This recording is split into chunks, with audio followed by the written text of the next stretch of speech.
Na resolusyon ng Kamara at Senado, ipauubayan na raw ni Vice President Sara Duterte sa publiko ang pagsuri sa umano'y motibo dyan ng Kongreso.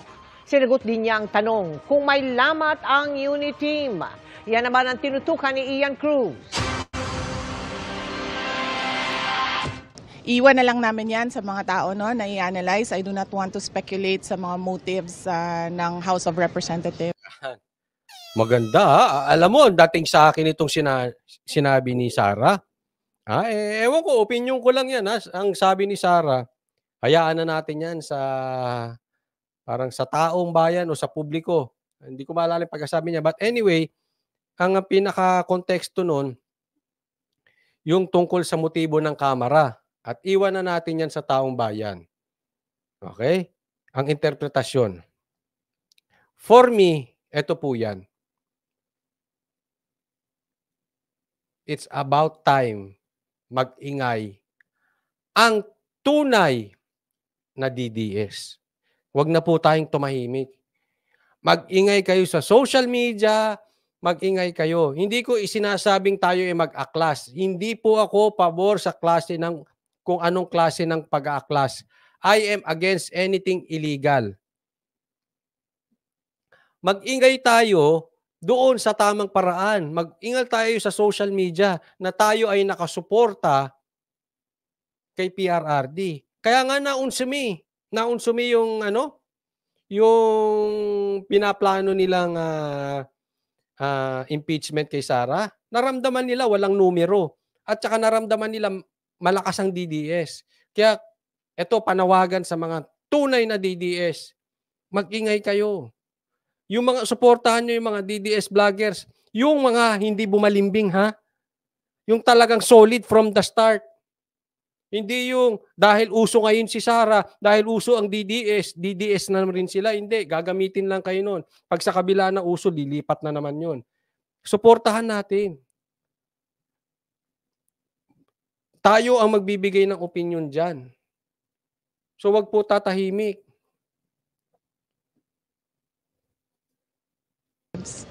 Kung si Vice Presidente Sara Duterte ang tatanungin, ayaw na niyang kulayan ang mga dahilan sa likod ng magkakasunod. Ito yung mukha. Yan ang mga mukhang galit kay Duterte. Hindi yan galit. Nagkataon lang. O sige, hindi kayo galit sa kay Duterte. Walang personalan. Wala po sa timing yan. Nagkataon lang. O sige. Sige. Paniwalaan natin sila. Na paghahain ng 3 resolusyon sa Kamara na humihikayat sa gobyerno makipagtulungan sa investigasyon ng International Criminal Court sa giyera kontra droga ng administrasyon ng kanyang ama.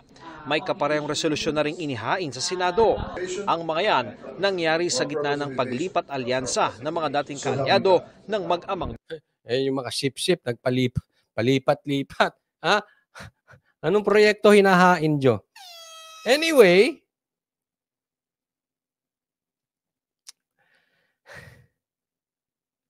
talagang gigibain dito sila, Sara. Ha? Ngayon lang po nangyayari na kung hindi dahil sa Duterte, walang oposisyon. Yung dating galit sa pula, parang isa sila nang itinutulak ngayon. Pansinin nyo. Hindi ko alam kung basag ang pula nitong mga ito o galit sa pula. Pero kasama na nila ang pula ngayon. Wala nang tunay na oposisyon until nagsalita si PRRD. Kasi nga, walang demokrasya pag hindi maingay. Pag hindi nag-ingay si Duterte, tingnan ninyo, medyas tahimik. O ang dilaw, kaalyado na. Magkakaalyado na sila. Iisa na sila ng proyekto. Iisa na ang itinutulak. Isa na ang gusto. O, di ba? Ano nangyari? Parang ngayon lang nangyari, ha? Ganun po kalakas ang Duterte. Yung dating magkaaway, na kulay, magkabati na ngayon para sa ano? Common enemy. Naalala ko tuloy dati. 'Di ba ganyan yung mga marites? Dami kong kilalang marites dito. Magkakaaway naman sila. Biglang nagkasundo dahil paano meron silang gustong pabagsaking isang tao. Ganyan-ganyan nangyayari. Ugaling marites 'tong pula at dilaw na ito. Magkakasama sila. Duterte at kasunod ng pahayag ni Pangulong Marcos na pinag-aaralan ng gobyerno ang posibilidad ng pagbabalik ng Pilipinas sa ICC. Sinagot ni Vice President Duterte ang tanong kung may lamat na ba ang UNITEAM. Wala naman. Wala namang, ang UNITEAM kasi, it was a tandem during the elections, no? Ngayon naman, ang trabaho namin is hindi na pangangampanya. With regard to our working relationship, wala akong narinig mula kay Pangulong. Ito, so far kung kukuha tayo ng cue kay Sara, parang kay Sara, okay si Marcos. Ang problema, itong mga nakapaligid. Pag tiningnan natin tingnan nyo po ang queuing ni PRRD. Tingnan nyo rin ang queuing ni Sara. Ang talagang binabanata nila, itong mga nakapaligid kay Marcos. Ito sila Tamba, etc. Marcos, yung mga mahilig sa politika, magmasid sila, and hindi pa talaga kasi ngayon ang panahon ng pamumulitika dahil napakalayo pa ng 2025 and syempre mas malayo pa ang 2028. Napakaaga. Pero pansinin nyo, honestly, gumaganda si Sara. Nagiging feminine yung kanyang features. No? Ganyan pala pag nai-stress. No? Pero ito paalala ko po sa inyo. Bukod sa kailangan natin ng numero sa Senado, kaya kailangan itulak natin itong election sa 2025 and hopefully matanggal na yung Smartmatic at mapalitan yan. Pero bukod doon sa kailangan ng numero, kung anong magiging resulta ng 2025 election, ito po ang magiging salamin ng maraming tao kung talagang malakas pa ang Duterte o hindi. Kung patatakbuin nila talaga si Tamba bilang presidential candidate ng pula, yan ang magiging yan ang magiging barometer nila. Yan ang magiging metro. Yan ang magiging panukat nila. Depende sa eleksyon. So kung maraming kaalyado nila ang manalo, ibig sabihin, malakas sila. Malakas pa rin. Pero kung maraming kaalyado ang manalo ng mga maka-Duterte, it means mahina talaga ang nagsamang puwersa ng administrasyon at ang mga dilaw. No? So, this is very important.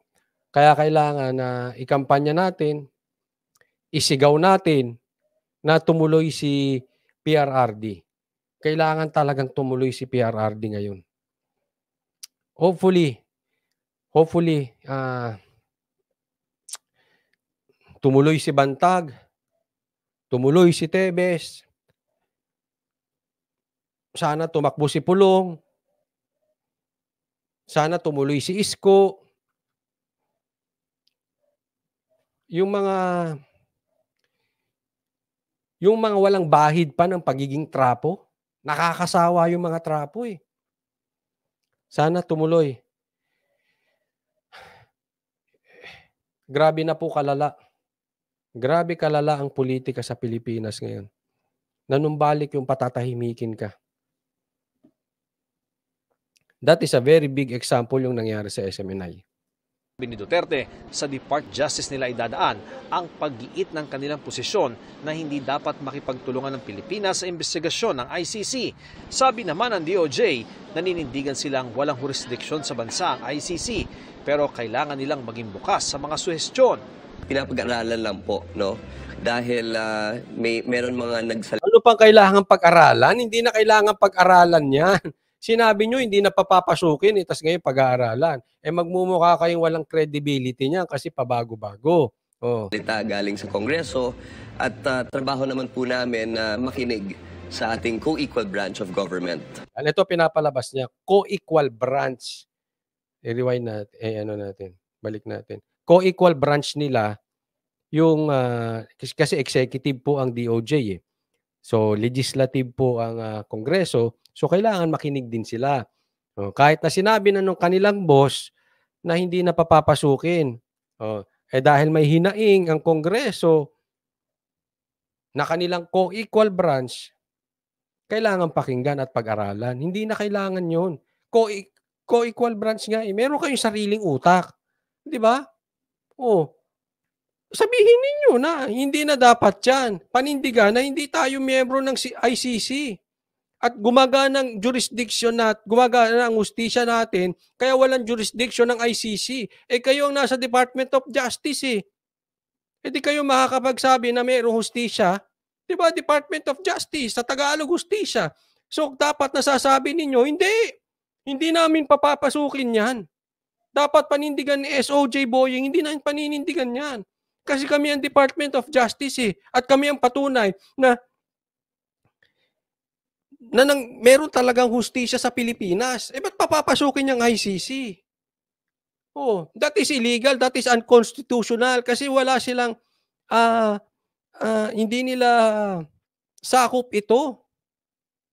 Hindi nila jurisdiction ang Pilipinas kasi gumagana ang hustisya. And at the same time, hindi na tayo miyembro. Kayo ang dapat nagsasalita ng gano'n. Kung hindi payag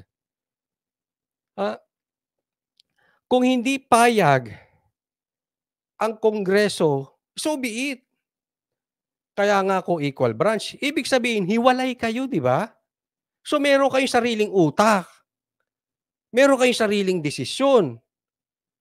Kung hindi sila payag, di saka dadalhin sa ibang, halimbawa, dalhin sa korte. O, another branch. Judiciary naman. Pero hindi ibig sabihin, oo kayo ng oo sa Kongreso. Baka ang isipin ng taong bayan ay totoo yung sinasabi ni Attorney Roque. Kaya ngayon, bigla niyong pag-aaralan kasi hindi pa tapos ang deliberation sa budget. Narinig ko yan, sinabi yan ni Attorney Roque. At narinig niya, maraming nakarinig niya na taong bayan. Anong iisipin nila? Kaya bigla kayo bago ng isip. Ngayon biglang pag-aaralan. Dahil sa budget. Wala pang budget. Hindi pa tapos ang usapin sa budget. Totoo man o hindi, maaalis ba natin sa taong bayan yan ang isipin? Di ba hindi? Pwede kayong tumayo sa sarili ninyong paninindigan, sa sarili ninyong isip, at sa sarili ninyong desisyon. Kayo ang Department of Justice. Ano naman?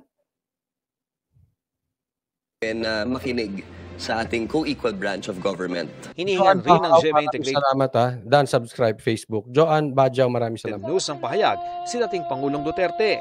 Inabangan namin siya kanina sa conferment sa kanya ng Juris Doctor degree sa San Beda University pero agad din siyang umalis. Na-awardan po sa San Beda University si PRRD. Congratulations. Ang galing mo talaga. Tatay Diggs, congratulations. At natutuwa ako, napakagaling na eskwelahan. One of the best school yung San Beda. Kaya lihito mo yung award mong yan. Baka sabihin na naman ng iba dyan, peke. Hindi, tunay po yan. Diyan po graduate si PRRD. At ako'y naniniwala sa credibility ng San Beda. Diyan po ako nag-college graduate. Magaling na eskwelahan yan, San Beda. Congratulations, PRRD. At sabi, tinatanong at inantay namin si PRRD para makuhanan siya ng pahayag. Pero umalis siya agad. Buti nga sa inyo. Kahit ako kay PRRD, ba't ako magpapa-interview sa inyo? Alam ko naman ang karakas ninyo. Sa SMNI ka na lang. Good move. Buti umalis ka agad, PRRD. Very good move. Sa SMNI ka na lang, kung hihingan kayo ng panig, sa SMNI ka na lang magsalita. Kasi gigisahin ka lang ng gigisahin na alam naman natin. Huwag na tayo magbiruan. Dati yung mga mainstream, galit na galit kay PRRD. Ngayon yung mainstream, parang kaalyado ng administrasyon. Ano pang gagawin niyan? Hindi, gigisahin na naman si PRRD niya. Kawawa naman. Good move, SMNI. Kaya abangan natin. No, usually Tuesday nagkakaroon sa gikan sa masa eh. No? I'm sure sasagot agad yan si PRRD kasi grabe po ang balita ngayon. Ultimo SMNI binibira na. At this is very exciting dahil alam natin pag si PRRD nagsalita, yanig silang lahat. Sino na naman kaya ang isusunod nilang bibigyan ng resolusyon? Sino naman kaya ang susunod na patatahimikin? Sino naman kaya ang susunod na ididemanda? Ay nako.